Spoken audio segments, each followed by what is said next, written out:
Hey guys, this is Austin, and today I'm here with my top 5 gaming life hacks. You know, because I'm really good at this stuff.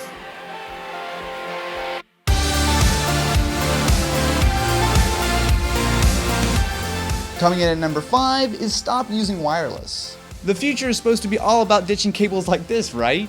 While my setup isn't the best example, going wired actually isn't a bad idea. The most obvious example is wired versus wireless internet. If I compare running my Xbox One on Wi-Fi versus being plugged straight into my router, you can see there's a decent difference, especially in the download speed and importantly for gaming, the latency. Not only can plugging in help improve things like your ping, but it can also help you avoid lag due to random interference, especially in areas with tons of Wi-Fi signals. While sometimes running Ethernet cables all over your house isn't practical, it can help you avoid some problems. Something that's also easy to overlook is plugging in your controller.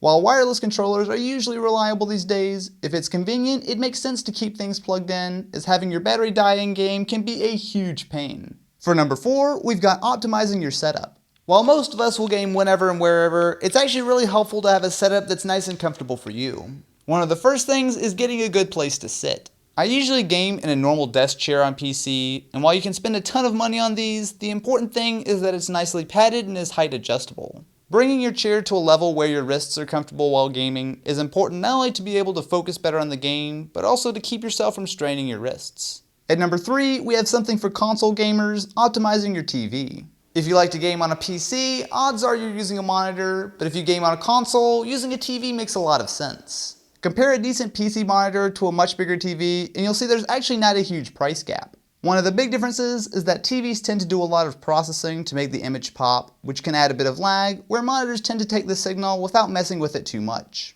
Luckily, you can minimize this on most TVs by turning on game mode. Dig into your menu until you find picture options and switch over to game mode. What this does varies by TV, but it typically turns down the processing on the image to improve input times. For some TVs, you might not notice much of a difference, but it's definitely worth a shot to see if it works for you. Moving on to number 2, we have fine-tuning your graphics settings. This one is definitely more aimed at PC gamers, but by tweaking your graphics settings, you can make a huge difference to the gameplay.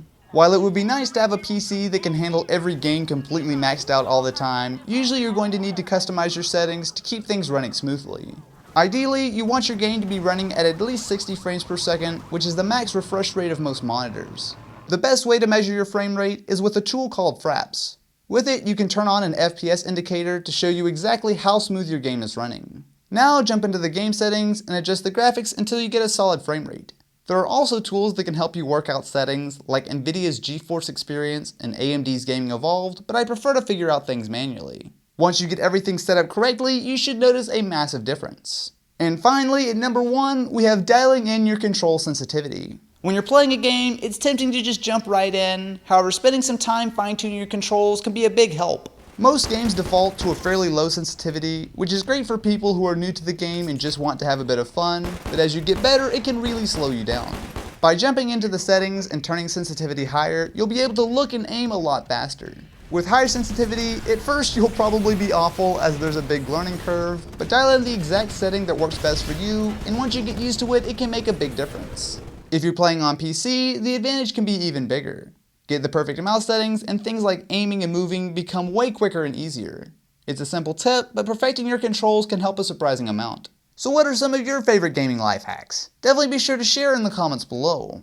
Anyway, I've got to give a huge shout out to Audible for making this video possible. Audible.com is a leading provider of audiobooks with more than 150,000 downloadable titles across all types of literature, including fiction, non-fiction, and periodicals. Right now, Audible is offering a free audiobook if you try them out, and that includes one of my favorite books of all time, Ender's Game. I remember loving this book when I was younger, and listening to it again has been great. Best of all, you can get it for free from Audible. To download Ender's Game or another audiobook for free, just head over to audible.com/Austin. Audible has always been a huge supporter of the channel, so definitely go to audible.com/Austin and give them a shot. Anyway guys, thank you so much for watching, and I will catch you in the next one.